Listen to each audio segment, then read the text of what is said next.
குழந்தைங்களுக்கு வீட்டில் ஸ்நாக்ஸ் செஞ்சு கொடுத்தா ரொம்ப நாளாச்சு. சரி இன்றைக்காவது ஏதாவது செஞ்சு கொடுக்கலாம் அப்படின்னு சொல்லிட்டு முடிவு பண்ணேன். பட் என்ன செய்யறதுன்னு தெரியல. வீட்டில் உருளைக்கிழங்கு இருந்துச்சா சரி அதை வச்சு சிம்பிளாக ஒரு ஸ்நாக்ஸ் செய்யலாம் அப்படின்னு சொல்லிட்டு ஃபஸ்ட்டு உருளைக்கிழங்கு எடுத்து தண்ணியில் நல்லா க்ளீனாக கழுவிட்டு அதுக்கப்புறம் கட் பண்ணிவிட்டு குக்கரில் வேகத்துக்கு போட்டு வெந்ததுக்கப்புறம் எடுத்து தோல் ரிமூவ் பண்ணி ஒரு பவுலில் போட்டு நல்லா மேஷ் பண்ணி விட்டுட்டேன். அதுக்கப்புறம் வெங்காயம், பீன்ஸு, கேரட்டு, கொத்தமல்லி தழை, தேவையான அளவுக்கு உப்பு, காரத்துக்கு தனி மிளகாத்தூள், ஜீரகத்தூள், மிளகுத்தூள், அதுக்கப்புறம் அரிசி மாவு, மைதா மாவு 2 ஸ்பூன் போட்டு லைட்டாக தண்ணி தெளித்து நல்லா சப்பாத்தி மாவு பதத்துக்கு நல்லா பிசைஞ்சு விட்டு ஒரு 1/4 மணி நேரம் ஊறட்டுன்னு விட்டுட்டேன். லேசாக கையில் எண்ணெய் தடவி நம்மளுக்கு எந்த ஷேப் தேவையோ அந்த ஷேப் எல்லாமே உருட்டி எடுத்து வச்சுக்கணும்.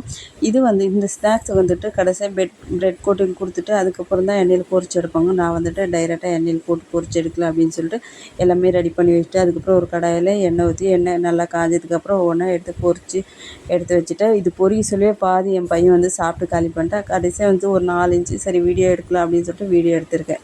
இன்னொரு வீடியோவில் பார்க்கலாம்.